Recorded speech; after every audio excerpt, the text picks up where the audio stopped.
Hello sa tanan, ako nga pala si Rochelle Tobong Sariganon. For today's video guys, samahan niyo ako guys ang aking weekends activity. Andito pala ako ngayon guys sa park. So tatawid na ako niyan guys, papunta ng park. Naglalakad lang ako niyan guys from home to Rainforest Park. So ayan na nga guys, nakapasok na ako sa Rainforest Park guys. Wala lang patumpik-tumpik guys, sinumulan ko na guys ang pagtakbo. Nakalimang takbo pa, nakalimang ikot pala ako ng takbo niyan guys. Tagaktak talaga yung aking pawis guys. So ayan na nga guys, takbo pa rin ako ng takbo guys hanggang sa lumabas na yung aking pawis. So naglalakad na naman ako guys. Walking, running, jogging po yung activity ko dito guys. At saka magpapaaraw ng aking likod guys. So ayan na nga guys, naglalakad na ako guys. Naglalakad ako guys sa tahimik na lugar ng park. Meron namang park na maingay. Meron din park na tahimik lang guys. So pinili ko yung tahimik guys. Mas konti lang yung tao dito guys. So ayan na nga guys, inumpisahan ko na mag warm up. Kung ano-ano lang warm up ang ginagawa ko guys para pagpawisan talaga ako ng todo guys. Yan guys, stretching to the max.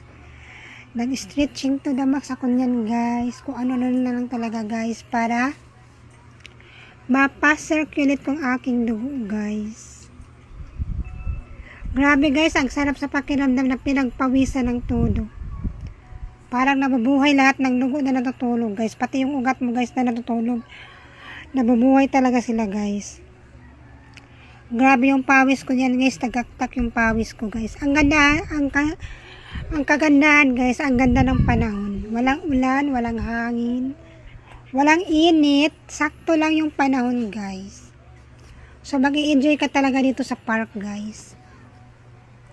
Ayun na guys, nag-ikot-ikot na naman ako guys. Tumatakbo ako guys ng pa-slide. Kasi di pa ako talaga nakontento guys. Tumakbo ako ng pa-slide niyan guys. So naglalakad na naman ako guys. Naglalakad ako guys na parang model. Pinipil ko talaga guys yung kagandahan ng environment guys.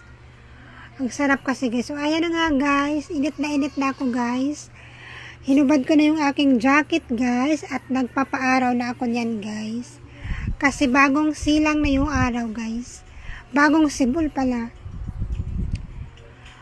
Pag nagpapaaraw na ako ng likod niyan guys. Kasi ang ganda ng araw guys. Walang init masyado, walang hangin. Sakto lang talaga yung panahon guys. So ayan na nga guys, napagod ako guys. Uminom ako ng tubig. Nagbaon pala ako ng tubig guys kasi mahal ang tubig sa loob ng park. So ayan na nga guys, habang nagiinom ako ng tubig, ini-enjoy ko yung environment guys. Thank you for watching. Bye!